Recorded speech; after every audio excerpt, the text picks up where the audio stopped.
নমস্কার বন্ধু, বুধবার কলকাতা ফটাফট বিকাশ টিপ চ্যানেলে সবাইকে স্বাগত। চ্যানেলে নতুন থাকলে অবশ্যই চ্যানেলটিকে সাবস্ক্রাইব করে রাখবেন।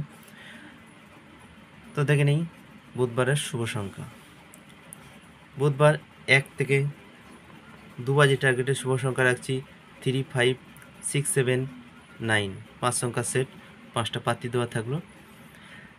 3 সংখ্যার সেট রাখছি 1 থেকে 6 বাজে টার্গেট নিয়ে প্লে করবেন 190।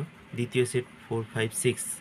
2 সংখ্যার সেট 1 থেকে 8 বাজে টার্গেট নিয়ে প্লে করবেন 49। সিঙ্গেল সংখ্যা 1 থেকে 8 বাজি টার্গেটে প্লে করবেন 4। 1 থেকে 4 বাজি টার্গেটে ভিআইপি সেট রাখছি। প্রথম সেট 1, 2, 6, 7। দ্বিতীয় সেট 7, 8, 9, 0। 100% পাস হবে। 4 থেকে 5 বার পাস। সারাদিনের সেট 6 সংখ্যার 3, 4, 5, 8, 9, 0। রাজধানী মটকার সেট রাখছি 190, 4, 5, 6। সারাদিনে 5 টাইম পাস হবে। বন্ধুরা, লাইক কমেন্ট অবশ্যই করবেন। লাইক কমেন্ট করলে আমার ভিডিওটি করতে আরও ভালো লাগবে। তো এই রইল বুধবারের শুভ সংখ্যা। এরপর দেখা হচ্ছে নেক্সট ভিডিওতে। ততক্ষণ সবাই ভালো থাকবেন, সুস্থ থাকবেন আর নিজেদের পরিবারের খেয়াল রাখবেন। তো দেখা হচ্ছে নেক্সট ভিডিওতে।